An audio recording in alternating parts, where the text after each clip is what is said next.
इसमें मेरे लिए क्या है, फोकस्ड डीप वर्क के थ्रू अपने पूरे पोटेंशियल को समझें। दोस्तों ऑनेस्टली बताएं, इस बुक समरी डीप वर्क के इस पूरे ऑडियो को सुनते टाइम आपको क्या लगता है कि आपको कितने नोटिफिकेशन, ईमेल्स और टेक्स्ट मैसेज मिलेंगे? चांसेस हैं 2 या 5 तो मिल ही जाएंगे दोस्तों। तो दोस्तों सवाल यह है कि कैसे ये नोटिफिकेशन आपके इस ऑडियो को ढंग से समझने में आपको प्रभावित करेंगे या इस ऑडियो को आपके डीपर थॉट्स में ले जाने में एक बाधा बनेंगे। दोस्तों ज्यादातर चांसेस ये है कि अगर आपके मोबाइल पे नोटिफिकेशन आते रहेंगे तो आप इस ऑडियो के कुछ इंपॉर्टेंट डिटेल्स को मिस कर देंगे। तो दोस्तों एक ऐसे समय में जब टेक्नोलॉजी इतनी स्पीड से डेवलप हो रही है तो हम कभी सपने में भी नहीं सोच सकते थे कि भाई हमारे हर काम जो हम कर रहे हैं उसमें इतनी बाधाएं आएंगी, इतने डिस्टर्बेंस आएंगे। हमें बिना किसी रुकावट या इंटरप्शन के एक समय पर एक काम करने की एबिलिटी और स्किल्स को डेवलप करने के लिए फोकस तो करना ही होगा दोस्तों, क्योंकि ये बेहद जरूरी है कि हम डीप वर्क करने की प्रैक्टिस को अपनी जिंदगी में लाएं, तभी हम कुछ क्रिएटिव और कुछ अच्छा प्रोडक्टिव वर्क कर पाएंगे। तो इसका क्या मतलब है और इसे कैसे अचीव किया जा सकता है? शुरुआत करने के लिए आपको अपने मोबाइल की नोटिफिकेशन को बंद कर देना चाहिए और फिर आपको पता चल जाएगा कि इससे आपको कितना फायदा होगा। तो दोस्तों यह किताब आपको बताएगी कि कैसे मल्टीटास्किंग आपको लेस प्रोडक्टिव बनाती है, डीप वर्क और जोन में होने के बीच क्या डिफरेंस है, कैसे शावर लेना या अपने पेट को घुमाना जैसे सिंपल काम एक स्पेसिफिक इशू पर फोकस करने के लिए अच्छा समय हो सकते हैं। मल्टीटास्किंग और डिस्ट्रैक्शन प्रोडक्टिविटी के दुश्मन हैं। दोस्तों बहुत से लोग सोचते हैं कि कई सारे टास्क को एक साथ करना उनके टाइम का सबसे प्रोडक्टिव यूज है, लेकिन यह लॉजिक गलत है क्योंकि मल्टीटास्किंग और प्रोडक्टिविटी एक बात नहीं है दोस्तों। यूनिवर्सिटी ऑफ मिनेसोटा की बिजनेस प्रोफेसर सोफी ले रॉय ने 2009 में इस फिनोमिनन पर रिसर्च करके शो किया कि ऐसा क्यों होता है। दोस्तों उन्होंने बताया कि टास्क ए के साथ टास्क बी को शुरू करते समय हमारा फोकस पहली एक्टिविटी से जुड़ा रहता है, जिसके कारण हम दूसरी एक्टिविटी पर हाफ फोकस ही कर पाते हैं। इसकी वजह से हमारा परफॉर्मेंस गिर जाता है। ये एक उदाहरण से समझते हैं। उनके एक्सपेरिमेंट्स में 2 ग्रुप को लिया गया। ग्रुप ए वर्ड पजल्स पर काम कर रहा था जब उन्हें रिज्यूम पढ़ने और हाइपोथेटिकल हायरिंग डिसीजंस मेकिंग के लिए कहा गया, पर ग्रुप बी को रिज्यूम का काम शुरू करने से पहले वर्ड पजल्स सॉल्व करने का समय दिया गया। 2 टास्क के बीच ले रॉय ने यह जानने के लिए एक क्विक टेस्ट लिया कि वर्ड पजल्स के कितने कीवर्ड्स पार्टिसिपेंट्स के माइंड में चल रहे थे, और इसके रिजल्ट्स ये आए दोस्तों कि ग्रुप ए पजल्स पर ज्यादा फोकस थे और इसलिए सही व्यक्ति की हायरिंग जैसे इंपॉर्टेंट टास्क पर उन्होंने कम फोकस किया। दोस्तों मल्टीटास्किंग प्रोडक्टिविटी के लिए अच्छी नहीं है, ना ही हर समय इलेक्ट्रॉनिकली कनेक्टेड रहना किसी के लिए भी सही है। इनफैक्ट सोशल मीडिया और ईमेल टैब को वेब ब्राउजर पर खुला रखना आपको भले ही हार्मफुल नहीं लगता हो, और अगर आप तुरंत नोटिफिकेशन को एड्रेस ना भी करें तब भी आपकी कंप्यूटर स्क्रीन पर बार बार नोटिफिकेशन का पॉपअप करना आपके फोकस को बिगाड़ने के लिए काफी होता है दोस्तों। तो for example consulting firm McKinsey के द्वारा 2012 में हुई एक स्टडी में पाया गया कि एक एवरेज वर्कर 60% से अधिक वर्क वीक का समय ऑनलाइन कम्युनिकेशन टूल्स को यूज करने और इंटरनेट सर्फिंग में बिताता है, और उसमें से सिर्फ 30% समय ही ईमेल को पढ़ने और आंसर करने में बिताता है। यानी उसका बेहद समय फालतू की चीजों में वेस्ट हो जाता है जो वो ऑनलाइन करता है। इस डेटा के बावजूद वर्कर्स का मानना है कि वे पहले से कहीं अधिक काम कर रहे हैं। ऐसा इसलिए होता है दोस्तों क्योंकि छोटे टास्क को पूरा करना और आसपास की इंफॉर्मेशन ट्रांसफर करना हमें बिजी और अकम्प्लिश्ड फील कराता है, लेकिन वास्तव में यह हमें फोकस करने से रोकता है और हम कोई डीप वर्क नहीं कर पाते, एक ऐसा काम जो हमारी जिंदगी में अभूतपूर्व बदलाव लाए या हमारी कंपनी के अंदर बहुत प्रोडक्शन को एड ऑन करे।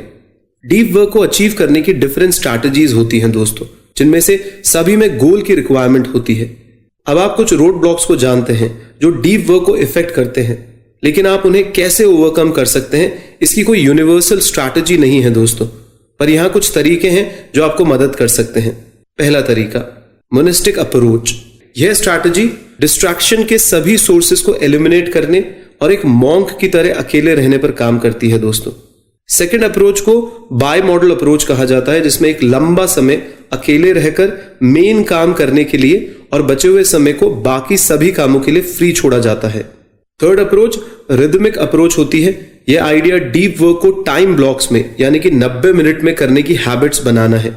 यानी आप 90 मिनट्स के कुछ टाइम स्लॉट्स लीजिए और उसमें अपने डीप वर्क को करिए। इस अप्रोच के लिए आप एक कैलेंडर का भी यूज कर सकते हैं। अपने अकम्प्लिशमेंट्स को ट्रैक करने के लिए आप ये कर सकते हैं। फोर्थ अप्रोच है जर्नलिस्टिक अप्रोच। इस अप्रोच में आपको डीप वर्क करने के लिए अपने डेली रूटीन में से कोई भी अनएक्सपेक्टेड फ्री टाइम लेना होता है। तो दोस्तों ये हैं 4 अप्रोचेस। आप इस ऑडियो को दोबारा सुन के इनको और बेहतर तरीके से समझ सकते हैं। लेकिन दोस्तों ये याद रहे कि आप किसी भी टेक्निक का यूज कर रहे हो, आपको ये याद रखना जरूरी है कि ये सब एक रूटीन की तरह की जानी चाहिए, रैंडमली नहीं की जानी चाहिए। इनफैक्ट डीप वर्क और जोन में होने के बीच में यही डिफरेंस होता है। आफ्टर ऑल आप अक्सर कई घंटों के प्रोक्रास्टिनेशन के बाद जोन में बाय चांस आते हैं। दूसरी तरफ डीप वर्क आपके पर्पस और डिजायर पर डिपेंड करता है। आपका माइंड डीप वर्क के लिए तैयार हो सके, इसके लिए रिचुअल्स का होना बहुत जरूरी होता है दोस्तों। रिचुअल्स आप जानना चाहेंगे ये क्या होते हैं, तो आगे सुनिए। इनमें से एक रिचुअल होता है कि आपकी स्पेस को डिफाइन करना। या आपके ऑफिस डोर पर डू नॉट डिस्टर्ब का साइन लगाने जैसा हो सकता है, या किसी लाइब्रेरी या कॉफी शॉप में जाने जैसा सिंपल हो सकता है। किसी लाइब्रेरी या कॉफी शॉप में जाना स्पेशली तब हेल्पफुल हो सकता है जब आप एक ओपन हाउस में काम करते हो। आपको तो पता ही होगा दोस्तों जेके रोलिंग के बारे में। जेके रोलिंग का एग्जाम्पल लीजिए, जो अपनी आखिरी हैरी पॉटर की किताब खत्म करने के लिए 5 स्टार होटल में रही ताकि वह अपने हैक्टिक होम एनवायरनमेंट और प्रेशर से बच सके और हैरी पॉटर की आखिरी किताब पर डीप वर्क कर सके। तो दोस्तों एक और रिचुअल बाउंड्रीज को डिफाइन करना होता है। फॉर एग्जाम्पल इंटरनेट को डिस्कनेक्ट करना या अपना मोबाइल ऑफ कर देना। तो दोस्तों फाइनली अपने डीप वर्क को सस्टेनेबल बनाइए, क्योंकि भले ही यह लाइट एक्सरसाइज, फूड या कैफीन लेना हो, आपकी बॉडी को वो देना जरूरी होता है जिससे वह फोकस कर सके। अगर आप ऐसा नहीं करते हैं तो आपके पास डीप वर्क करने की मेंटल एनर्जी कभी नहीं होती, क्योंकि देखा गया है कि लोग सारे काम कर लेते हैं और जब भी डीप वर्क करने के लिए बैठते हैं तो उनकी बॉडी से इतना आलस निकलता है कि उनको नींद आने लग जाती है। इसका कारण यही हो सकता है कि हम प्रॉपर एक्सरसाइज नहीं कर रहे, ढंग का खाना नहीं खा रहे, हो सकता है हम बहुत कैफीन इनटेक कर रहे हो कॉफी के थ्रू। तो इन सब पे ध्यान देना बहुत जरूरी है, तभी हम अपने माइंड को डीप वर्क के लिए कैपेबल बना पाएंगे। दोस्तों अपने माइंड पर फोकस करें और अपने टेक्नोलॉजी के यूज को सिलेक्टिव बनाइए। मॉडर्न वर्ल्ड में हमारा ब्रेन डिस्ट्रैक्शन का आदी हो गया है। आफ्टर ऑल हर जगह हम देखते हैं कि लोग अपने स्क्रीन से चिपके हुए हैं। वह गेम खेल रहे हैं, मैसेजिंग कर रहे हैं या उनके फेसबुक पेज को फिर से रिफ्रेश कर रहे हैं। प्रॉब्लम यह है कि हमारा ब्रेन आसानी से डिस्ट्रैक्टेड होने के लिए मजबूर हो रहा है दोस्तों। ऐसा इसलिए है क्योंकि इवोल्यूशनरी ये डिस्ट्रैक्शन रिस्क या अपॉर्चुनिटीज पैदा कर सकते हैं। एज अ रिजल्ट हमारे लिए एक काम पर डीपली फोकस्ड करना मुश्किल हो जाता है। लेकिन दोस्तों चिंता ना करें, प्रोडक्टिव मेडिटेशन आपके ब्रेन को फिर से रिफ्रेश करके आपको फोकस करने में हेल्प कर सकता है। आइए समझें यह कैसे वर्क करता है। ऐसे मूवमेंट्स का यूज करें जो अनप्रेडिक्टिव हो, जैसे कि अपने कुत्ते को घुमाना, शावर लेना या काम करने के लिए अपनी कार में ट्रैवल करना। अपनी प्रॉब्लम्स को समझने के लिए आपको ध्यान रखना होगा कि आपका मन दूसरे टॉपिक्स पर डाइवर्ट ना हो रहा हो।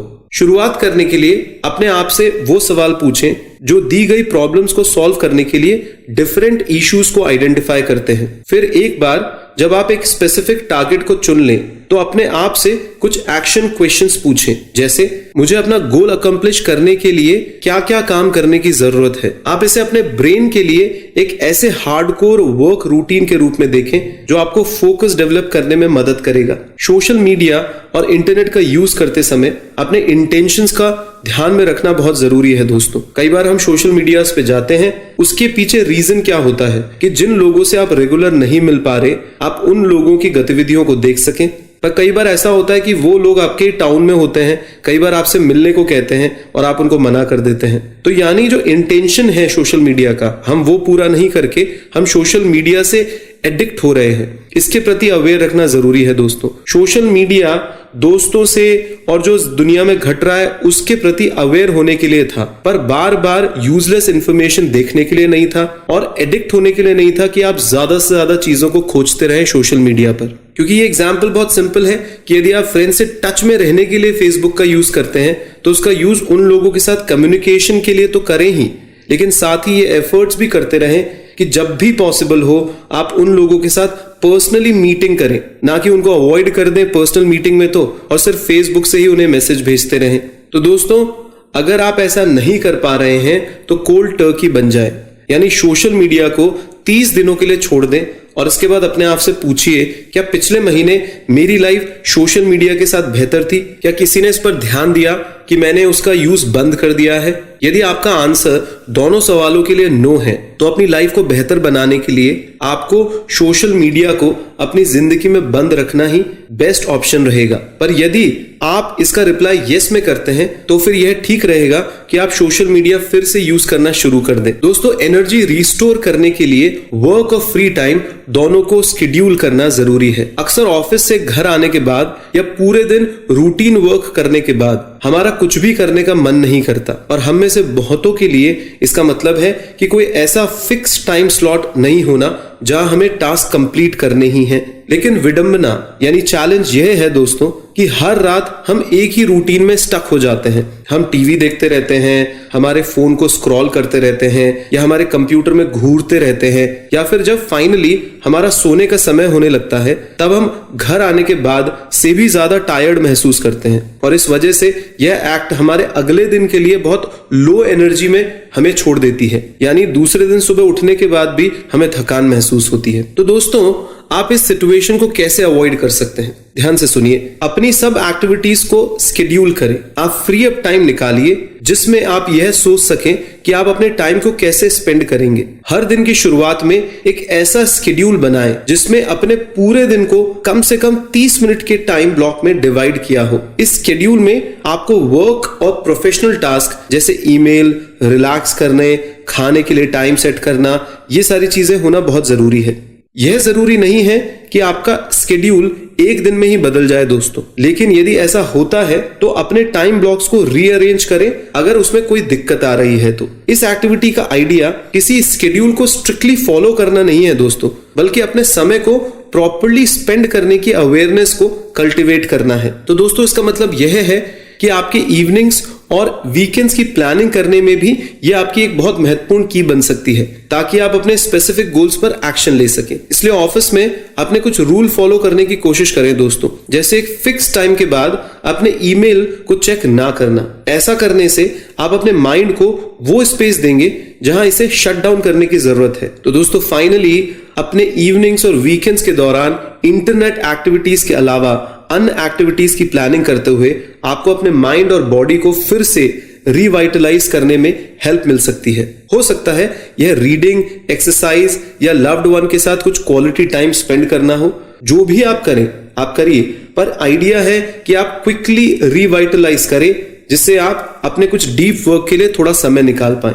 तो दोस्तों, इस फाइनल समरी के अंदर हम जो की मैसेज देना चाहते हैं इस किताब के साथ वो है कि डिस्ट्रैक्शन मॉडर्न वर्ल्ड में हर जगह है, जहां मल्टीटास्किंग हमारी डिफॉल्ट स्टेट बन गई है और हमारी प्रोडक्टिविटी को किल कर रही है। गुड न्यूज यह है दोस्तों कि हम डिस्ट्रैक्शन को एलिमिनेट करके अपने टाइम का कंट्रोल वापस ले सकते हैं और हमारे ब्रेन को एक समय पर एक काम पर फोकस भी करा सकते हैं। तो दोस्तों, डीप वर्क पॉसिबल है, बस इस बुक में दिए गए टिप्स को इंप्लीमेंट करें।